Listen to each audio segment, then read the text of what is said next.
Welcome back to the deep dive. Today, let's think about those really rare people who aren't just masters of one thing, Right. but seem to, just excel at so many different things, almost effortlessly. It's like they're wired differently, isn't it? Yeah, it really is fascinating. And what's interesting to me is watching how all those different roles they take on, maybe behind the camera one day, then hosting a huge live show the next. Hmm. It's not just padding a resume. It feels like each part strategically builds this unique legacy. The true multi-hyphenates, as they say. Exactly. And that's who we're focusing on today. We're doing a deep dive into the incredible journey of one such talent, Kichcha Sudeep, Ah, an yes. Indian cinematic powerhouse. Many know him as Kichcha, which interestingly became his screen name after that really iconic role in the 2003 film Kichcha. Right, stuck. Yeah, and he's also known as the Badshah of Sandalwood. That's Sure. the nickname for the Canada film industry. So in this deep dive, we'll sort of unpack how Sudeep Sanjeev, that's his formal name, really built this career. I mean, from an engineering student, believe it or not, and a college cricketer, Right. Wild. to becoming this incredibly respected actor, director, producer, screenwriter, TV presenter, even a singer. We'll look at those key moments, those choices that took him from regional star to being recognized across India. Okay, let's definitely unpack this. Sudeep Sanjeev, born in Shimoga, Karnataka in 1973. His dad was in the hotel business, Mm-hmm. but what always stands out to me is his background in industrial and production engineering. He got his degree from Dayananda Sagar College of Engineering in Bangalore. That's not just like trivia, is it? No, not at all. I think it tells you something fundamental about him. You know, that discipline, maybe a problem-solving approach that was there before showbiz. Mm-hmm. And during college, he was seriously into cricket too. Played for the university under 17 level. Wow. Again, it's not just a fun fact. It kind of points to someone who thrives on mastering different challenges. Mhm. Engineering, sports, and then the arts. It still feels like quite a leap, though, from engineering and cricket bats to, movie sets. What was the spark, do you think? What made him jump into acting with Tayava back in '97? That's the million-dollar question, isn't it? Tayava was the start, yes. But the real arrival was probably Hucha in 2001. Oh, right, the remake. Exactly, remake of the Tamil film Sethu. That film just unleashed this raw, intense performer.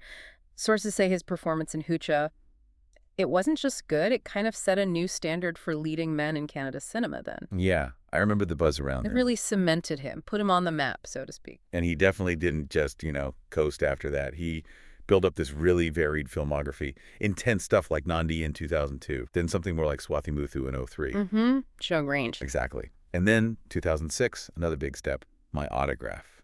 That wasn't just him acting. That was his directorial debut. Yeah. That feels significant, more than just adding director to his bio, right? Absolutely. Moving into directing and screenwriting too, it shows this drive for creative control. Yeah. Shaping the whole story, the look, the feel. It gives you a different kind of power over the final product, over your own performance even.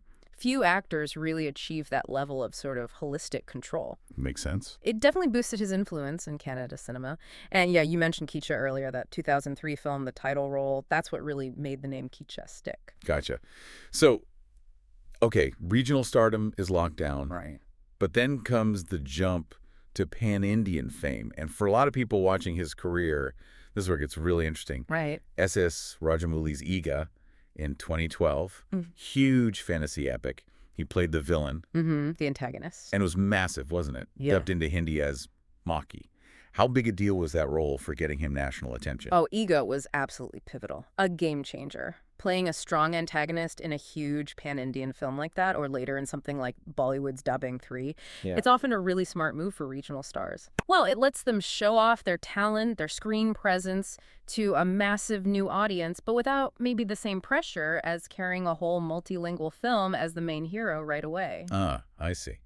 Less risk, maybe? Kinda. It expands their market, their fan base, without necessarily jeopardizing their core regional audience.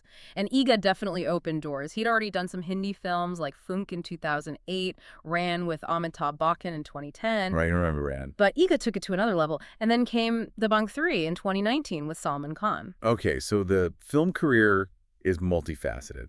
But then there's television, Big Boss Canada. He's been hosting that since 2013. That feels like another calculated move almost. Definitely. What makes him work so well there? Because hosting a show like Big Boss, that's live, unpredictable. Mhm. It's a totally different beast than film acting, isn't it? No second takes. You absolutely nailed it. It is a different beast. Hosting Big Boss shows his adaptability. It uses his charisma, his screen presence, sure, Yeah. but it demands quick thinking, improvisation, connecting with the contestants, connecting with this huge live audience week after week. It's a specific skill. And it keeps him constantly visible. Exactly. It broadens his reach, makes him a household name in a different way. And just to add another layer, many people might not even realize he's also a playback singer. He's sung on several film tracks. Wow. Singer too. It just adds to the picture of this, complete artist. It really is incredible, the range. He sort of defies that whole idea that we have to pick one lane. Do you think, though, juggling all these things, acting, directing, producing, hosting, singing, did that ever create challenges? Trade-offs, maybe? That's a really good question. I mean, it must be incredibly challenging, but looking at his recent work films like Hebeli, Kodi Gaba 2, Pale One, where he played a wrestler, Right, Bale One. and that big pan-Indian fantasy thriller Vikrant Rona in 2022, he seems to manage it incredibly well. It suggests, really smart career management. Mm-hmm. And it's not just about him. He has his own production company, Kichcha Creations. Mm-hmm. He directs and produces some of his own stuff, sure, but he also actively supports new talent in the Canada industry. That shows a commitment beyond just his own career. That's important, giving back. Yeah. And funny enough, going back to his roots, he still plays cricket. He captains the Karnataka Bulldozers in the Celebrity Cricket League. Still got the passion. Okay, so bringing this all together, what does Sudeep's journey mean for, someone watching careers like his unfold? What makes an artist like him so impactful, so enduring? Well, I think it raises a really important question, especially today when everyone talks about specialization. What can we learn from someone like Kichcha Sudeep? Someone who hasn't just mastered multiple crafts, but has used them, strategically woven them together Right. to make such a huge mark on an entire industry. He keeps pushing boundaries. His career, I mean, think about it, from university cricket to that breakthrough with Hucha, then pan-India success with Iga, major Bollywood roles. It's just a powerful example of what happens when you embrace all your talents, all your passions. He really is seen as one of the most versatile, most respected actors in South India. The awards definitely reflect that. Filmfare Awards, Karnataka State Film Awards, SEMA Awards. Zia Canada Awards, too. Yeah, the recognition is there. So maybe the final thought for you, the listener, is this. In a world pushing specialization, how might embracing multiple passions, like Sudeep, actually lead to a more unique and lasting impact? It defies convention, but maybe that's the point.